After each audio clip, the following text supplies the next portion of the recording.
It's a beautiful day as always, and even if you think it is not beautiful, just by the virtue of the fact that you're here with us, it is already made for you, beautifully so too. My name is Elizabeth and the show is Weekend Deal. Now, yesterday we started a conversation. A lot of us contributed, a lot of you contributed. From this side of the divide, we did same too. Within the day, we tried to do a little bit of fact checks, and a lot came out. In about 2 years ago, it was estimated that Nigerians are using as much as 14 million generating sets to provide their own light. Well, some people also told us that recently there has been an improvement, and we are quite happy with it.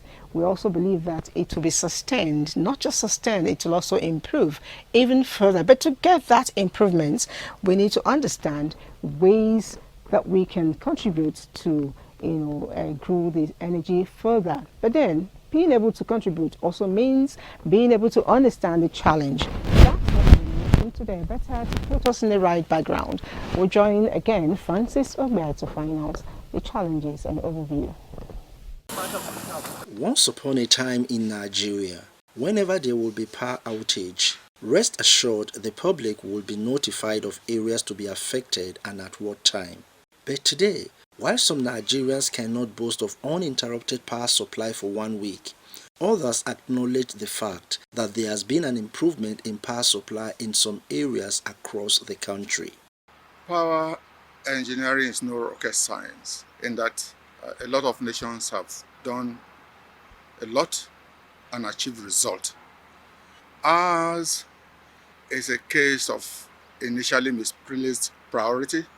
Investment in the sector was very lacking, and I know before the advent of the political era, there was totally no investment in the sector. I don't think it's rocket science. It's a proven technology. So it's not as if it's difficult or something that you cannot fix.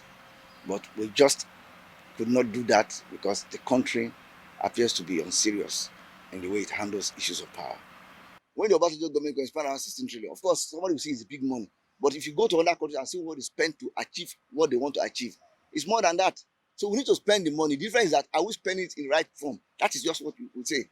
It's not being spent rightly because it's still being seen as government business, as our share. In 2013, two segments of Nigeria's power sector, generation and distribution, were privatized to resolve the challenges associated with the proud monopoly of government in power generation, transmission and distribution. However, privatization only changed dimensions of the challenges, and power supply remains largely inadequate, unaffordable and unreliable in the country. The concept of privatizing the sector, very noble. The procedures were set in place. At a point, interest came in. That's what really killed the sector. Those who bought in, how much investment have they made? How many injection substations have they built? How many distribution lines have they built? Privatized or partially privatized, that's true. We give 60% controlling shares to the private group, that is true. But where is investment from them? You don't have it. It is still you and I that is still bringing in our 10 naira, 20 naira to buy transformer, buy cable, buy this, buy that, and then for us to have supply. Even meters, we still buy meters. So the business is not yet seen as a business by these guys. For every good business, the investor must bring in some money or bring in some good finance to bankroll. That will it work. Then second most important, which I think is even the most important thing, is the technical competence, because you don't give a business to a man who does not even know what to do with it. Vandalism has been identified as one of the causes of Nigeria's poor power supply. If this is tackled by relevant security agencies, the country's electricity generating capacity will increase tremendously. Nigeria receives huge amount of solar radiation, has abundant wind energy resources, and large deposit of fossil fuel, as well as enormous hydropower resources from Niger and Benue rivers. However, of these, about 80% of hydropower remains untapped. The total 5.5 kilowatt of solar radiation is not utilized, and wind energy resources remain unexploited. We are so blessed. From Kara Namoda to Bonny Island, we have renewable resources in abundance. We have the sun, we have the wind.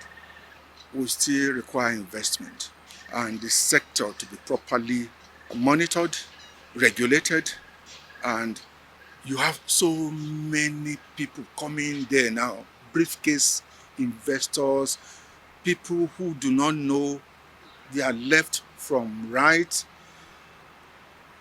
coming to the sector to mess up things. Every area now you see either solar street light or solar this, solar that. One thing that is yet to be fully realized in that area of renewable is that most of the technologies are still imported. In fact, virtually 99.9% of it is still imported, just like the old technology. We have not domesticated most of those things. So you are still going to buy almost everything to bring down here to use. At Kershi over there, here in Abuja, you have the Naseni solar, you can call it a factory. They have some little things they are doing right now, trying to build and re-engineered those technologies and come up. But some few persons here and there are also trying to do it privately. But when there is more incentives, maybe tax relief and so on for some of these people, they'll blow it out and they'll begin to manufacture this in themselves. According to the Nigerian Power Sector Recovery Programme, the erratic power supply results in more than $25 billion in annual losses to the economy. Also, more than 60% of gross domestic product and 80% of Nigerian businesses cite electrification challenges as the most significant obstacles to doing business. Our focus on Weekend Deal today will be on the challenges of energy supply in Nigeria and the way forward.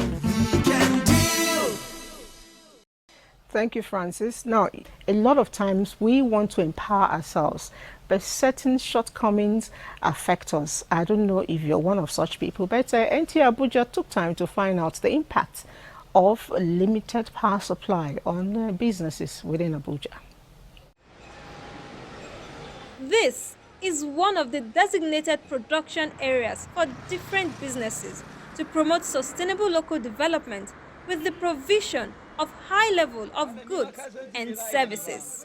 These industrial areas can only thrive with adequate basic amenities, including adequate power supply. Oh no, Electricity-dependent companies in the Federal Capital City are complaining of epileptic power supply, which is having an adverse effect on their businesses, thus making them spend more than they earn.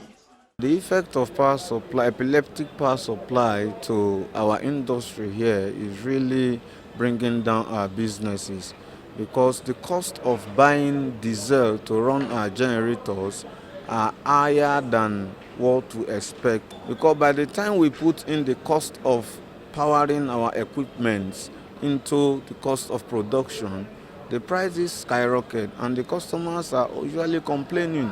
But that is not our fault, because the lights are not stable. In a week, you might get light maybe 3 hours in a day, if it is even up to. Sometimes maybe 1 hour in a day. The rest of the day you run on generator and diesel is going. We spent 35,000 for a drum of diesel. because we don't see light till the end of the day, the diesel might even get exhausted and we still need to prepare for the next day. The production and the manufacturing outlets and businesses in general, we have difficulty surviving. So it is a major problem, and we are really reaching out and calling on the government to see what they can do. You know, before now, a lot of people were making efforts to provide their own electricity by buying generating sets, buying diesel, but you can see that diesel is out of reach. So most people are shutting down their businesses. I've traveled before. You go to Ghana, some hotels there don't even have generator. These challenges have led to a high mortality and relocation rate for these companies and small-scale businesses. Why won't you relocate? Some people have left here for Suleja, that is Niger State. Some have left for Nasarawa State, neighboring states. People are leaving. Shops are closing down. Dunlop was in Nigeria for years. But today, Dunlop left Nigeria and went to Ghana because of power supply. If you have not made research on that, you can go and find out. If businesses move from one location in Nigeria to another, it's not too much of a problem because it's still within the economy.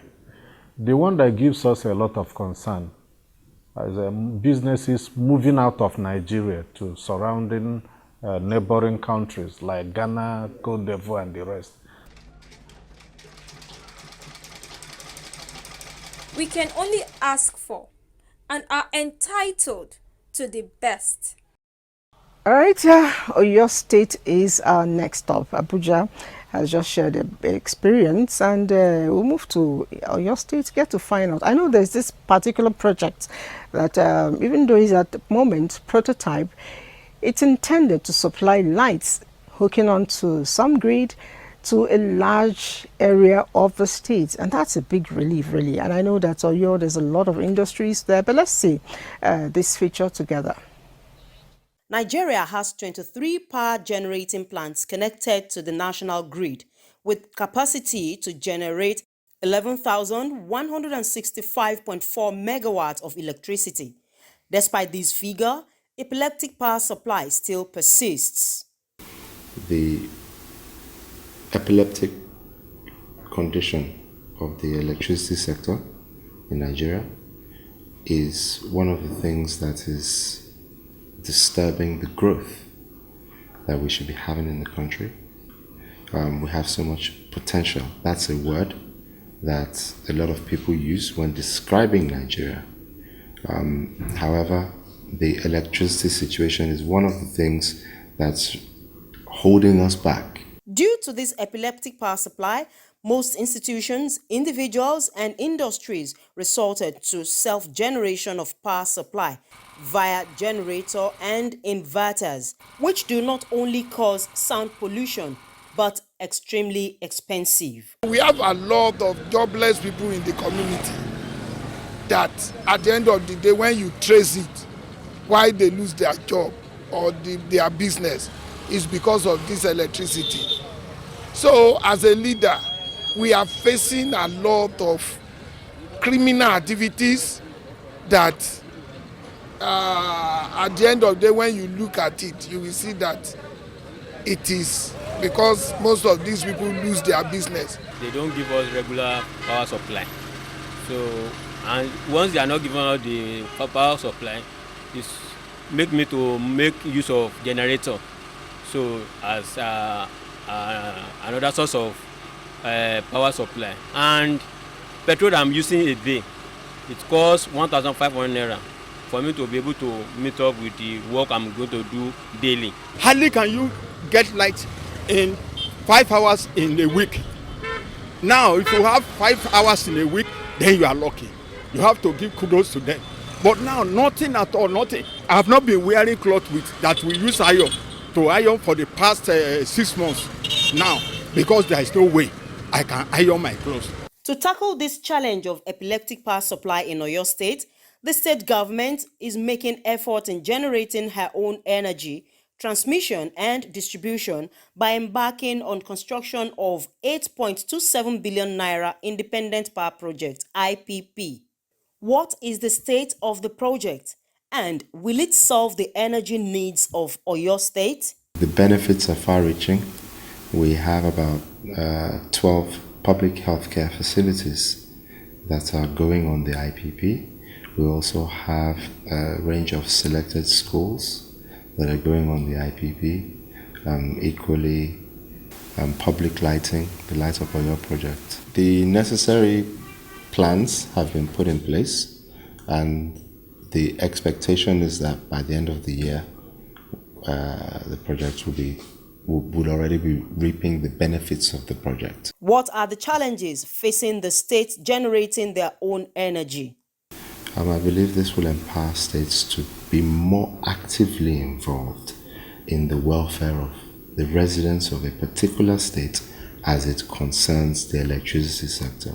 That doesn't mean that there will be competing interests or forces, but I think that it provides the opportunity for complementary efforts on the parts of states to complement what we already have. It is opined that if all stakeholders come together and work collectively and citizens desist from vandalizing electrical installations, the problem of epileptic power supply will be a thing of the past. All right, that's from Oyo State, and we believe that in due time, with things set on the ground, Oyo State will be fully lit. As I see, Light Up Oyo State. One more story, message here says, good morning. It's unfortunate that we are paying for darkness in this country. This is Ezekiel from Abuja. Paying for darkness. Okay, let's see. Whether in Benin, the small and medium scale people are also paying for darkness. And if they are, how are they producing? Let's go. Helen Aweko and Joy Agbanayima are two small and medium scale enterprises owners, amongst many others in Benin City, whose businesses are driven by electricity. This business is a daily business. A daily, if we not no shop, the light is not good, or it's not helping us, because this place they are sharing the lights. And we are paying huge amount of money for per fridge. Like each deep freezer here now we are paying 1,000 naira, 1,500 for one deep freezer. You understand? So the lights is not steady. Everyone knows that light supply in our nation here is very poor, and it affects us a lot. It affects us, the business people, more than like say the customer, because we can't be inflating the increase on the normal work like photocopy. Because of the cost of material, we photocopy 20 naira. But there is no light, we still photocopy 20 naira. That's how it affects us more, because we can't increase it more than that. It will be, let me say, body to the customer. Electricity is an essential part of their businesses, but the epileptic power supply has had an impact on their business. A week, if there is light, sometimes they give us 3 hours to 4 hours a day. Like normal before, they give us 8 to 9 and give us 12 to 4. That is, which is 5 hours a day. And they give us that 5 hours a day. I have to spend a week 6,000 naira before. We have to wait for the lights, because we cannot use gen.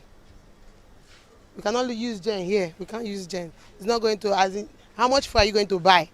Fuel now, 1 liter is 180, 170, depending on the filling station, 179, 180. So if you buy for a 5 liter, it could not be able to even cold pure water. Talk less of drinks. And you know, all this plastic, they are plastic hard. It takes 17 hours for this thing to block. These businesses have therefore had to rely on alternative power supply, and given the surge in the cost of alternative power supply, what is the economic value of the alternative power supply? I use generator as a major source of supply here, because for the past 6 months, or even more than, we don't have light, so generator is our source of supply here. It has affected it big time, because almost every time we buy fuel, and it's not really easy, so it's affected it. And we need lights for so many things here. We need lights whenever I want to do any makeup or wash hair and all of that. Everything here we need lights, so we spend money every time on fuel. So it affects us a lot, because we have money we ought to maybe spend for ourselves, we spend it on the fuel. Everybody know that cost of fuel these days. Now maybe you buy a liter 200, 150. So it affects us a lot. With the other expenses we have to make, paying of rent, paying of staff, and other expenses. In short, see, like this area now, we pay for security, we pay for even if the light spoil, we will still be the one to spend the money to repair it, because if we don't pay money that they used to repair it, they will be in darkness, and that will affect us a lot. According to an energy report by Stars Data, there are at least 60 million diesel and PMS fueled generators in Nigeria, generating 42,000 megawatts of electricity, meeting just 48% of electricity demand. What is being done to ease the problem of epileptic power supply so as to ensure that small and medium-scale enterprises who rely on electricity remain in business?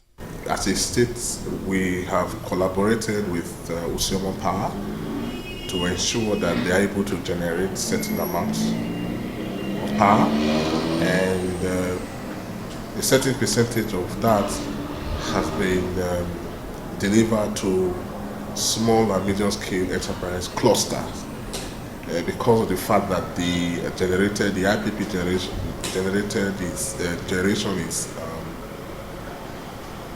is reliable and steady.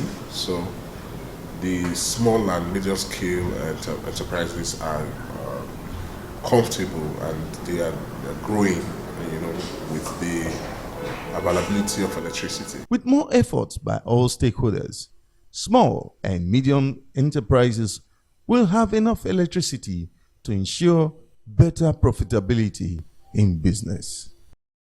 Okay, we appreciate the effort you're making to ensure that when the small and medium-scale industries in Benin or Edo State land on the floor, they'll be landing on a sofa floor. Yes, that's the Buga style. But then, moving on, let's take a bit of messages more here. Good morning, NTA. I want to appreciate what you're doing, but I want to also say that the power issues is leadership-centered. Nigeria has a robust power policy with weak implementation. That's from Sam in Nasarawa State. Good morning, Chineye is calling from Asaba. We just want to tell you we enjoy what you're doing, and we also have light. Wow, that's good. Chineye, congratulations. They say Asaba has light. Good morning and happy weekend. What's it? Your name? Be like, well, I didn't quite get this, but this person is writing from Makurdi. And one more here, privatization transfer these investments into the hands of politicians and not professionals, capitalists.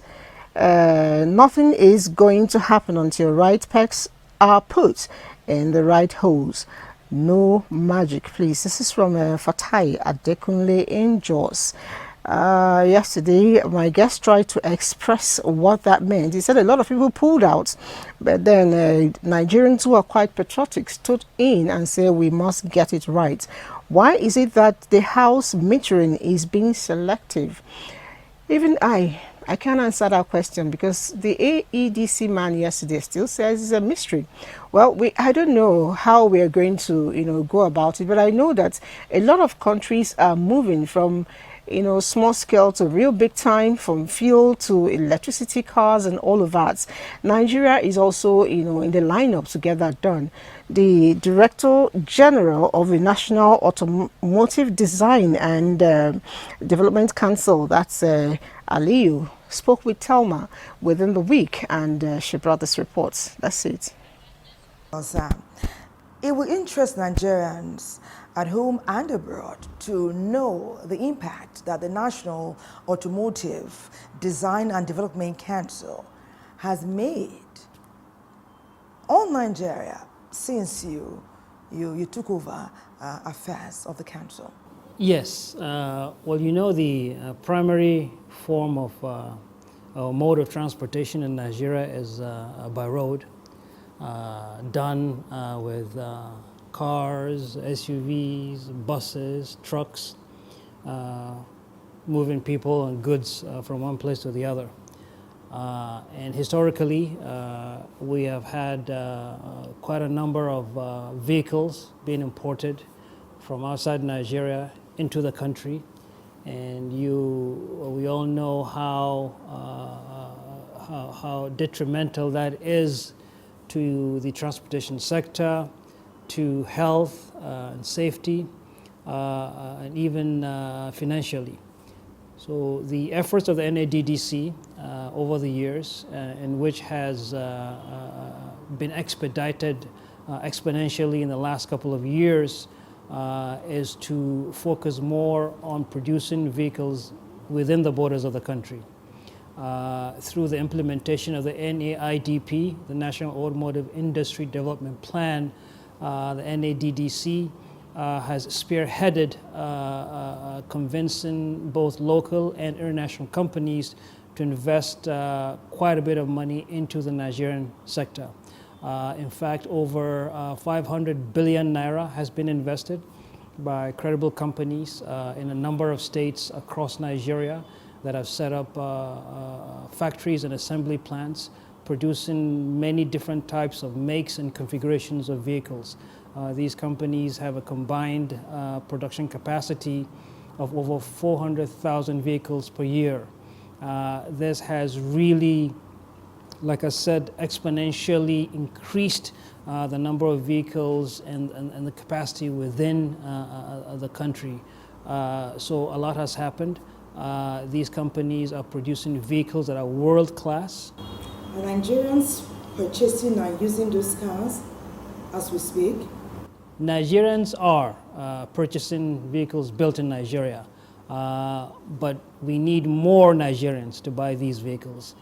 We need more MDAs to buy these vehicles. We need more companies to buy these vehicles that are built in Nigeria, because the industry is ready.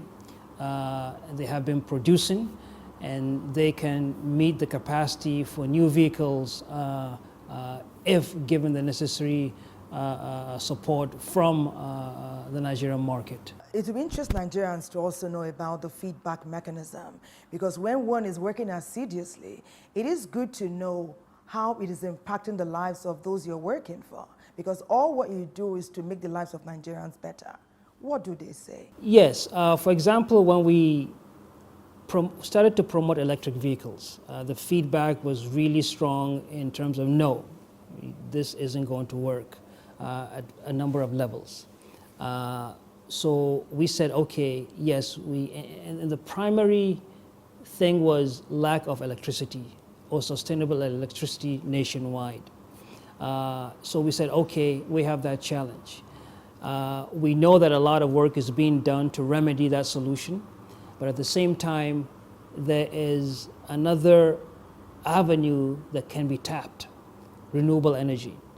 So we said, electric vehicles, challenge, electricity, solution, renewable energy, source electricity. So with that, we strategized, even got more input from relevant sectoral experts, and designed and developed and came up with 100% solar-powered electric vehicle charging stations that we located in 3 universities.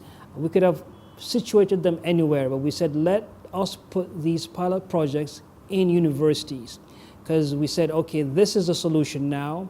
If you put it in front of young Nigerians, let them touch it, kick it, feel it, we hope they come up with solutions 1,000,000 times better than what we have now. So we put them at Usman Danfodio University, Sokoto, we put them at University of Lagos, and then University of Nigeria in Nsukka.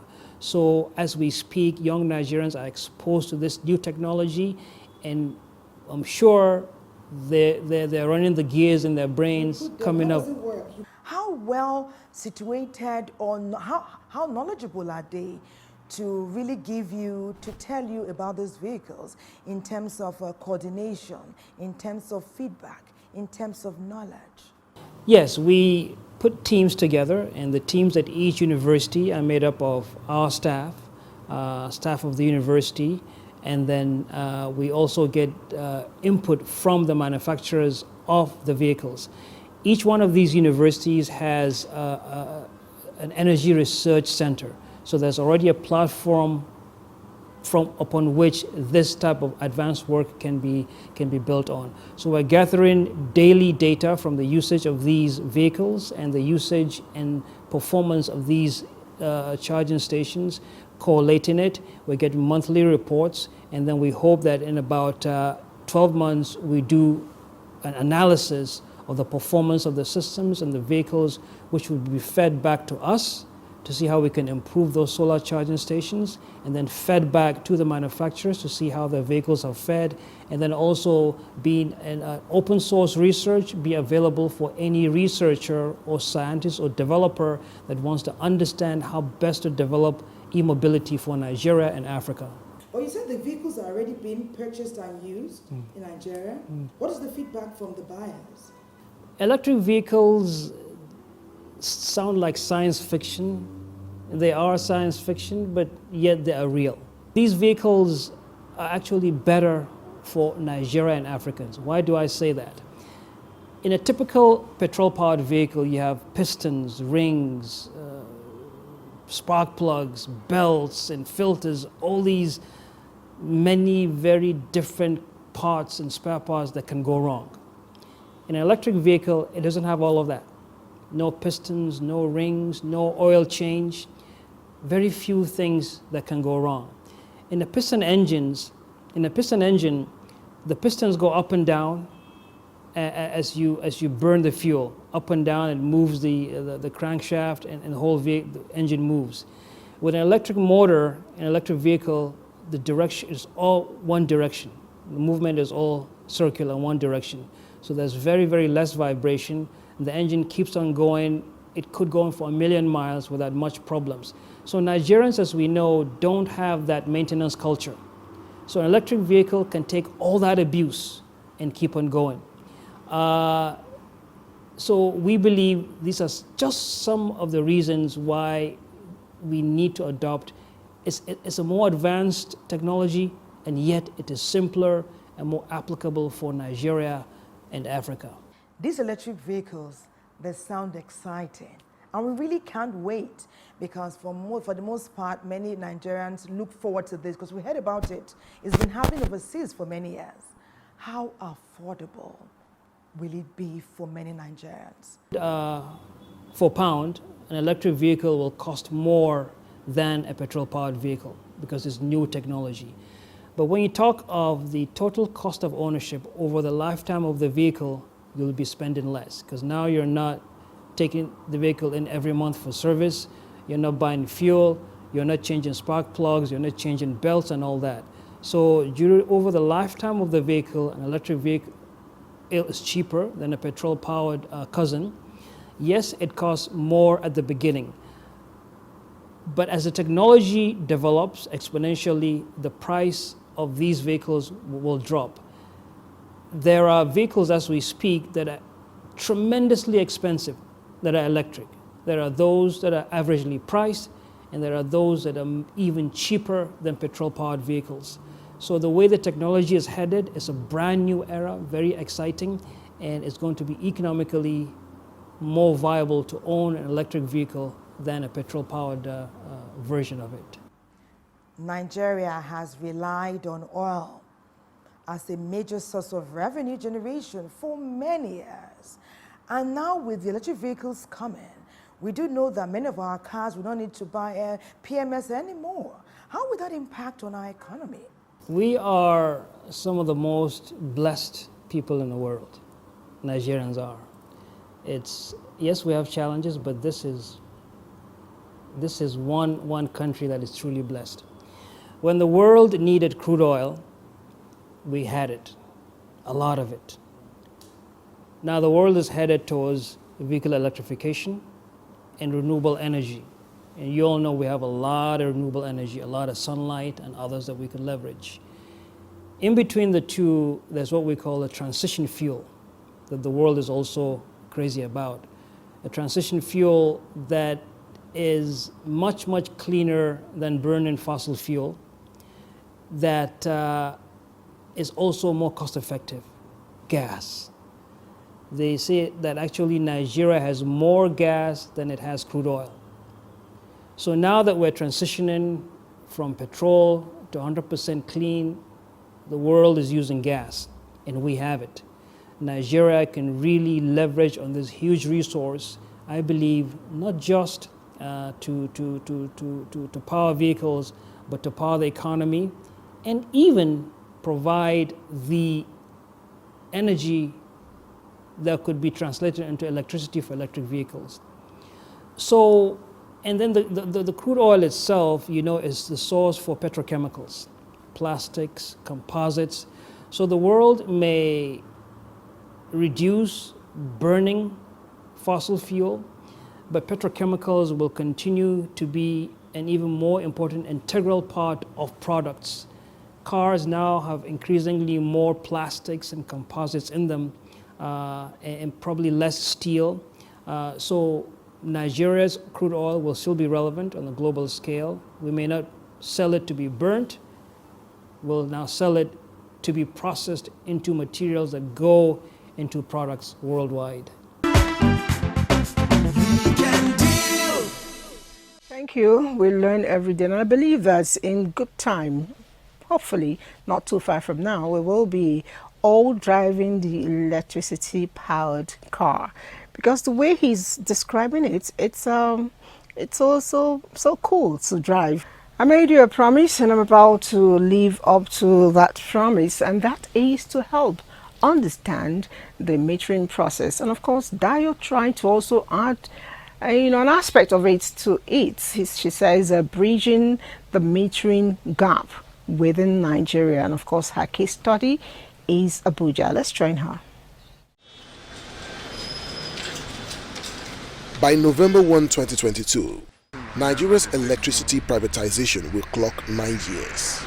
In 2013, when the power sector was privatized, expectations were that the existing customers in their millions will not only enjoy constant power supply, but should also have meters that will ensure a transparent and fair energy billing. We still have the same story today. No adequate power supply, and millions of electricity consumers are still not metered. Presently, as it stands, Nigeria has over 20 million metering gaps.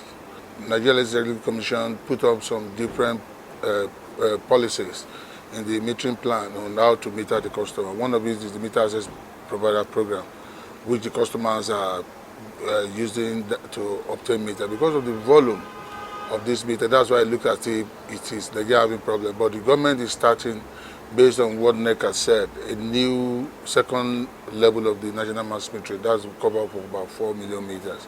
If you consume a lot and you were paying a small fee for monthly payments, then you pay more if you are using prepaid meter. But if you just have one fridge and one fan in your house and one television, then obviously you prefer prepaid meter. Some people are doing business with their own electricity, so obviously they will prefer to just pay a monthly fee. In 2013, the federal government, through the Nigerian Electricity Regulatory Commission (NERC), mandated all the DISCOs to commence the implementation of Credit Advance Payment System (CAPME) to speed up the process of metering electricity consumers. It provided a platform for willing customers to pay the cost of the meter into a dedicated account jointly managed by the DISCOs and meter vendors. Once payments have been made, customers would have their meters installed within 45 days by NERC accredited vendors. The arrangement faltered following the recurring customer complaints about non-delivery of meters after full payment had been made. Hence, the initiative was wound down with effect from November 1, 2016.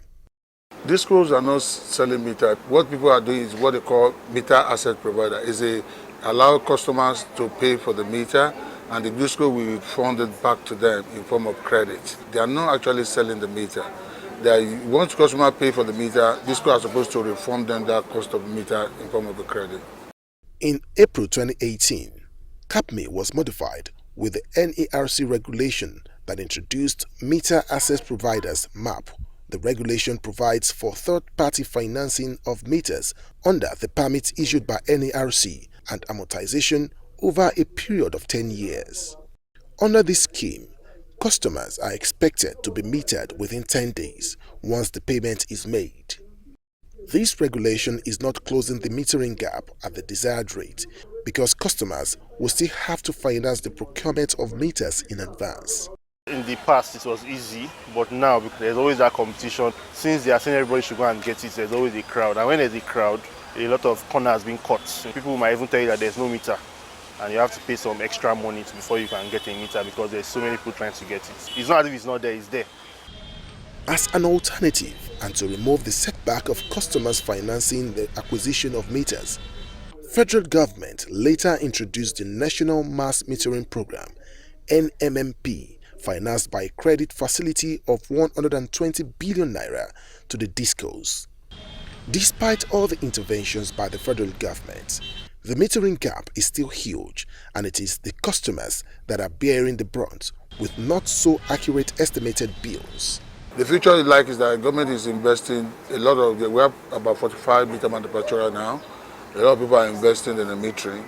There's a lot of backward integration going on. So we hope within the next few years, the metering gap in Nigeria will be closed. Discos and other stakeholders in the industry should therefore double their efforts and come out with more vibrant solutions to adequately close the metering gap in Nigeria.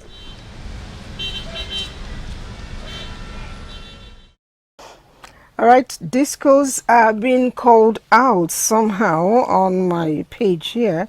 Someone says, "Good morning, presenter. I think Nigerians should protest on regulatory of electricity because bills paid every month and no light does not measure up." That's Abiola from Ondo City. And I have yet another one just below that. It says Barrister Suleiman Kefi. Okay, I thought it was Suleiman Babajia. Why should Nigerians pay for power they did not consume? Please ask the discos to return my money. They must return my money. They collected it without power since it is a contract. Thank you. Okay, Barrister Suleiman from Kefi, and I want to believe that the discos are listening and something is being done. I think within the week, stories came up that federal government is handing over to new kind of, people to manage it for us. I believe that's a step forward, and all of us will soon begin to smile. And talking about a step forward, we want to look at the challenges of manufacturers of meters here in Nigeria, because I know we can actually do it. If we get it done, then it will go round faster and quicker. Let's see this from Abeokuta. The role of indigenous meter manufacturers and the success of Nigeria's mass metering policy cannot be overemphasized. The program was aimed at sustaining the economic plan of the nation towards wealth creation through the production value chain.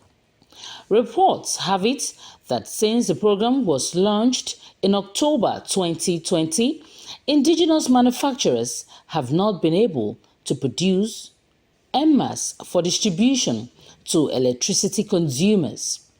Though local meter manufacturers were not readily available to speak on various challenges hampering and affecting the operations in making meters available, investigations revealed that some prepaid meters are available for distribution in all IBEDC business hubs in Ogun State at moderate rates. Some residents, however, speak on the capacity of local manufacturers.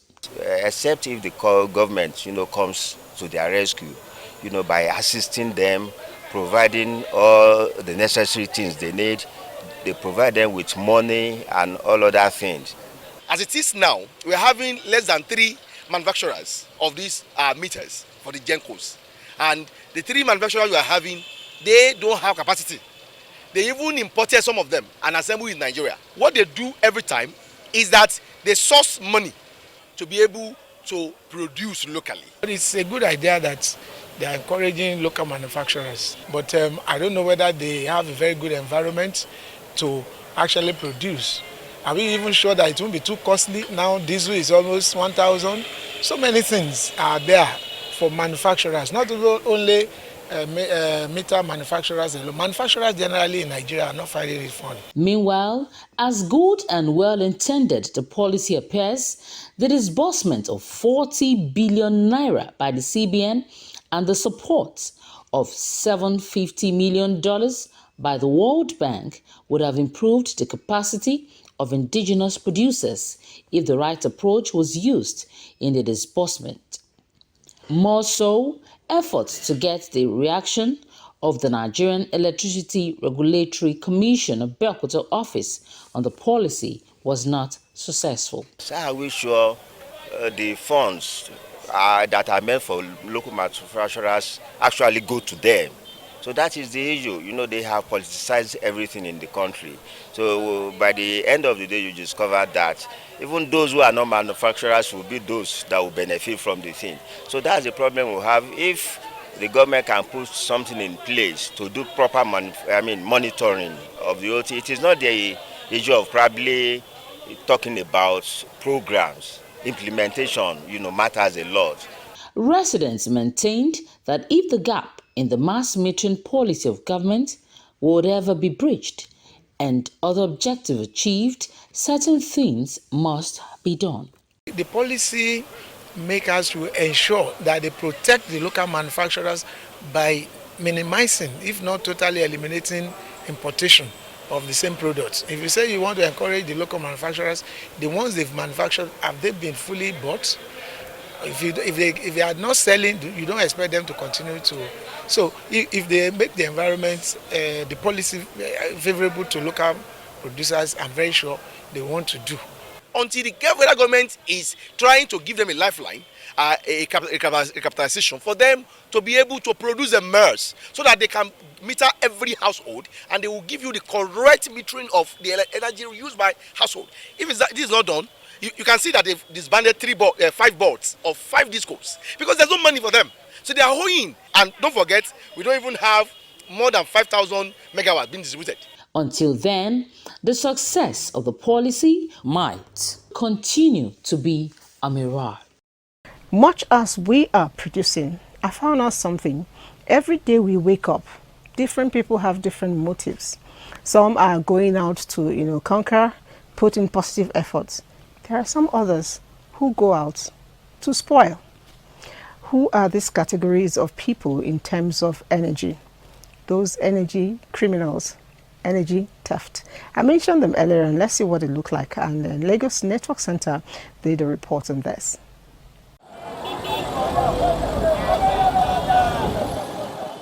Despite the desire of Nigerians to have improved quality of electricity supply, power outage and blackouts have continued to characterize different aspects of the nation, households, industries, organizations, firms, and various sectors that make up the economy. Apart from basic dimensions involved in the shortage of electricity supply, such as technicalities and organizational structures, electricity theft, also known as energy theft, is one of the major reasons for this shortage. So many people collaborate with even the installers to tamper, to tell them to tamper with the meter in such a way that all the energy consumed will not be recorded. You equally have people that are connecting directly. You see people that are not supposed to be on supply. Maybe they have been disconnected. In the night, they will connect back to the supply. Those are some of the one that is prevalent in Nigeria. So when you have a prepaid meter and it's been tampered with, you have what we call energy theft, and it leads to energy losses. It leads to collection and commercial losses because what the customer has been consumed has not been accurately recorded. Energy theft in Nigeria is a symptom of a more serious problem requiring a comprehensive empirical investigation, as the effect of the losses to both the utilities and the end users have huge capacity to influence the quality of service delivery. That is why you have the illiquidity in the electricity industry presently, because the discos are not collecting enough money to pay the other people in the value chain, the transmission company, the generation companies, and even the gas companies. So everybody is not happy. The economy, the power industry is not developing. New investors are not coming in. We ordinarily want to invest where you know that there will be return on investment. NI theft is illegal and can cause loss of lives and properties, including our appliances at home. You affect the community in the sense that it can lead to destruction of transformer. In the course of doing that, the government want to repair, we have to increase the tax for us to repair the transformer back. So if you are looking for a layman that wants to do the work for you, maybe the person does not even know how to do it very well, so because of doing it, you damage the transformer or damage the meter itself. Maybe you are using a prepaid. Due to the aforementioned concerns, one major electricity distribution company in Lagos, Ikeja Electricity Distribution Company, IKEDC, with estimated 1.2 million customers, had to restructure its units for more effective management as it was becoming difficult to mitigate the challenges of energy theft. What more can be done? Today, there are regulations in place to address that. When we find out, we take them up on it. There are penalties that the consumers or non-customers, when we see any of such free riders within the network, that we follow through based on the NEC regulations. And also where we've seen that they've bypassed the meter, we also calculate what we call loss of revenue. We estimate what their load has been. We follow through the NEC regulation guidelines for loss of revenue process, and we also backbill them. According to Electricity Power Sector Reform Act 2005, there is a section there that said if you willfully tamper or use the asset of the discos, you are liable to 5 years imprisonment, minimum of 5 years imprisonment when convicted. And there are so many other things that can be done. The National Assembly can come up with some other laws that will equally make it so that people can see that it will act as a deterrent to so many people that want to do that. You can do name and shaming. If you are caught stealing electricity, your name should be published in the newspaper. The penalty of 5 years imprisonment for committing energy theft is presently not enough to dissuade the would-be perpetrators. Hence, stricter deterrent measures should be in place to bring the unpatriotic act to a halt.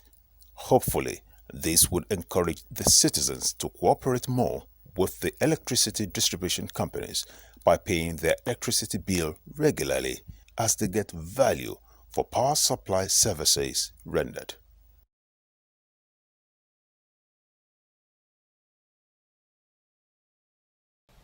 The sweet part of it is that there is punishment, and from yesterday we tried to come together to raise what we call the energy marshals, and maybe very soon it will be inaugurated. You don't know who they are, and at the end of the day you just might be one of those they will lock up first. So let's do the right thing, be good citizens. Please don't try to spoil things because you want to save money even when there is no need for it. Now, the next report now is the one that thrills me. It's about women. The hustle is real, I tell you. And my colleague has actually joined them. Her name is Onyi. Onyi is one of those women who are selling petrol, black markets. She actually did the report on them and brought. Let's see it.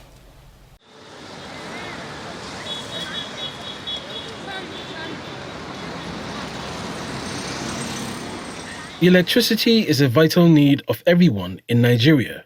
Erratic power supply is intertwined with fuel scarcity, because when power failure persists, many are left with no option but to purchase petrol to generate power privately. As motorists struggle to fuel their vehicles, so do businesses and households. While many small-scale business owners generate private electricity to remain in business, some are being compelled to close shop. Maria, a mother of 5, shares her experience. pure water business, there is no lights, so the customers are always complaining of NEPA's light, so no, it's not moving. So I said, let me just be trying whether if this one can work, that if I sell food, small fare, I can get a little money to feed my children and pay their school fees. I always apply for a job, but no employment, so that's why I started this one, to manage myself with my children. Years back, the business of selling fuel along the road used to be majorly transacted by the menfolk, especially the youth. In recent times, women are exploring some male-dominated businesses and selling petrol along the road, popularly known as black market. The reasons are not far-fetched.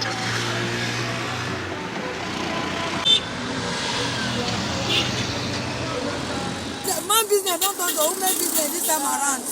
We are struggled to survive in life, educate, but there's no work. The sufferness is too much for women. That's why women dey for road. Because to sell this women, especially me, I'm not like it to dey this road to sell this fuel.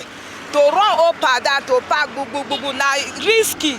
Women supposed to dey house, to arrange house, sit down for shop, take care of children. We have been doing farming, but the government are not helping. They are not helping. Now you go to farm, you don't have rest of mind. We are into this business because we don't want to go into prostitution. That is number one. And we don't want to steal. We are doing it to help ourselves and our poor parents at home in the village. Instead of waiting the entire day to purchase petrol, consumers prefer to do a quick one from the black marketers. You may wonder what these women would do when the situation improves.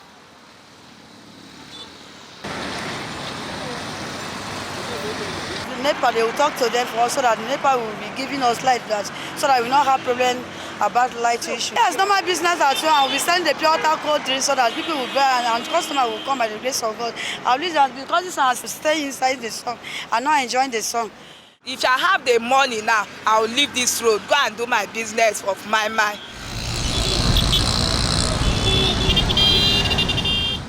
Experts are of the opinion that government should address power supply and fuel scarcity issues so as to put an end to this risk-taking trend.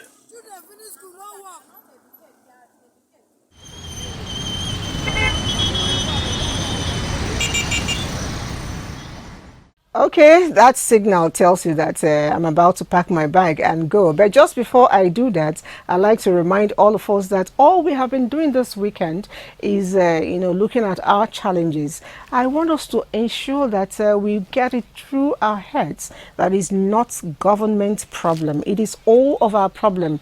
Let's do our little bits, even if it is conserving a bit of light you're not using by switching off or turning off at the right time. It will help. And if you know those who are vandalizing things, please ensure that you say something when you see something around the energy sector. It will help you, it will help me, because we need these things. Even if you're not producing, you're producing your pot of soup. You're producing your pot of tea in your house, and you need to have them cool and fresh whenever you need them. On that lovely note, I say again, Barakadi Salah to all of us. There's 2 days holiday, don't waste it. Do something good for Nigeria. Do something good for someone out there, even if it's just a smile. Yes, I'm smiling chin to chin for you. All right, I'll see you again some other time. This show will be on your again next weekend. Bye.